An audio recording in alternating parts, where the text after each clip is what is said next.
Hello everyone, welcome to RPSC study hub. RS mains की question answer series चल रही है। सीरीज़ 120 तक हम डिस्कस कर चुके हैं। आज की सीरीज़ में हम बात करेंगे सीरीज़ 121। सीरीज़ 121 स्टार्ट हो रही है। लास्ट सीरीज़ में हमने 2 मार्कर 15 वर्ड्स के प्रश्नों को डिस्कस किया था। आज हम 50 वर्ड्स 5 मार्कर प्रश्नों के बारे में डिस्कस करेंगे। चैनल पे प्लेलिस्ट प्रॉपर तरीके से दी हुई है, वहाँ पर आप देख सकते हैं जाके और अपने नोट्स बना सकते हैं। ओके, तो आइए स्टार्ट करते हैं आज का पहला प्रश्न, जो कि 50 वर्ड से रिलेटेड है। पृथ्वी की आंतरिक संरचना के विषय में जानकारी देने वाले स्रोतों का वर्णन कीजिए। पृथ्वी की आंतरिक संरचना के विषय में जानकारी देने वाले स्रोत क्या क्या है, उसके बारे में आपको बताना है। तो स्रोत की बात करें, पृथ्वी की आंतरिक संरचना की जानकारी के स्रोत एक तो है हमारा अप्रत्यक्ष स्रोत, दूसरा है प्रत्यक्ष स्रोत। ठीक है, अप्रत्यक्ष स्रोत में तापमान, पहला पॉइंट आता है तापमान। तापमान से आशय ये हो गया, प्रति 32 मीटर की गहराई पर 1 डिग्री सेंटीग्रेड की वृद्धि हो जाती है। इस आधार पर केंद्र का तापमान 2000 डिग्री सेंटीग्रेड से अधिक हो जाता है।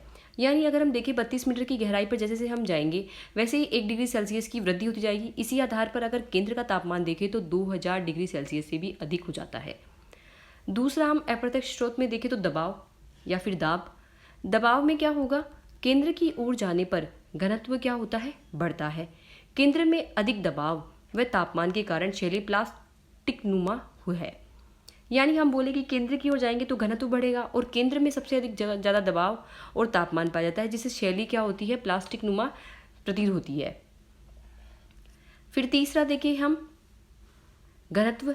घनत्व हम देखें अप्रत्यक्ष स्रोत में ही घनत्व, संपूर्ण पृथ्वी का घनत्व 5.5 ग्राम सेंटीमीटर क्यूब है।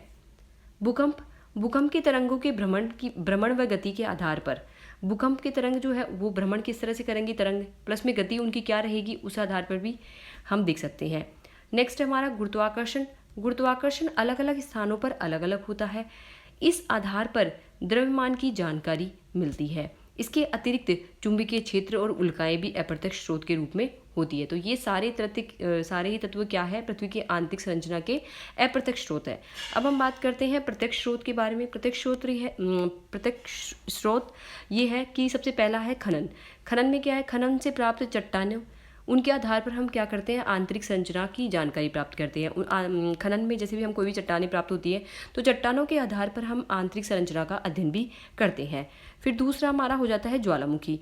ज्वालामुखी उद्गार से निकलने वाला मैग्मा या लावा जो होता है उसका भी हम परीक्षण करके पता लगा सकते हैं कि पृथ्वी की आंतरिक संरचना कैसी है। तो ज्वालामुखी से भी कई बार पता लगता है। फिर है प्रवेदन। प्रवेदन में क्या होता है, गहरे समुद्र में प्रवेदन परियोजना वह समवेत महासागरीय प्रवेदन परियोजना से पृथ्वी की आंतरिक संरचना के बारे में जानकारी मिलती है। तो समुद्र में प्रवेदन की प्रक्रिया की जाती है, उसके द्वारा भी हमें पृथ्वी की आंतरिक संरचना की जानकारी मिलती है। तो इस तरह से ये पृथ्वी की आंतरिक संरचना के अप्रत्यक्ष और प्रत्यक्ष स्रोत हो गए। आप इसी तरह से तालिका बनाकर या इस तरह से ब्लॉक डायग्राम बनाकर उत्तर अपना दे सकते हैं। नेक्स्ट प्रश्न है हमारा, एशिया महाद्वीप के प्रमुख मरुस्थल पर टिप्पणी कीजिए। एशिया महाद्वीप के प्रमुख मरुस्थलों पर टिप्पणी करनी है। अगर आपको मैप में एग्जैक्ट लोकेशन पता है तो आप मैप में भी इस तरह से शो कर सकते हैं, जैसे अल्फ नफद हो गया, दस्त लुट हो गया, दस्त ए कवर हो गया, तकला कलाम हो गया, उसके अलावा गोबी मरुस्थल हो गया, लद्दाख मरुस्थल हो गया। तो इन सभी का नाम आप यहाँ पर से रब खाली हो गया, धार का मरुस्थल, ये सभी का नाम आप मैप में भी शो कर सकते हैं। अब हम बात करते हैं सबसे पहले नाम की। तो सबसे पहला आता है गोबी का मरुस्थल। गोबी का मरुस्थल मंगोलिया व उत्तरी चीन में विस्तृत ठंडा मरुस्थल है। मंगोलिया और उत्तरी चीन में स्थित है और किस टाइप का मरुस्थल है, ठंडा, कोल्ड डेजर्ट है। दूसरा आता है हमारा तकला मकाम। तकला मकाम मरुस्थल है, चीन में स्थित ठंडा मरुस्थल है, चीन में स्थित है और ये भी कैसा है, ठंडा। काराकुम मरुस्थल। काराकुम मरुस्थल कैस्पियन सागर व अरब सागर के मध्य स्थित शीतोष्ण मरुस्थल है। कैस्पियन सागर और अरब सागर के मध्य स्थित शीतोष्ण, ये भी शीतोष्ण कैटेगरी का ही है। फिर नेक्स्ट आता है दस्त ए लुट व दस्त ए कबीर। दस्त ए लुट व दस्त ए कबीर ये किस में है, ये ईरान में स्थित है। ईरान में स्थित है, ये कोल्ड डेजर्ट नहीं है। फिर है थार का मरुस्थल। भारत व पाकिस्तान में स्थित मरुस्थल, सर्वाधिक जैव विविधता यहीं पाई जाती है, ये भी कोल्ड नहीं है, शुष्क मरुस्थल। ठीक है, उसके अलावा हम बात करें नागेव। नागेव इजराइल में स्थित मरुस्थल है, नागेव। ओके। फिर है रुब अल खाली और अल नफद मरुस्थल, ये सऊदी अरब में स्थित उष्ण मरुस्थल है।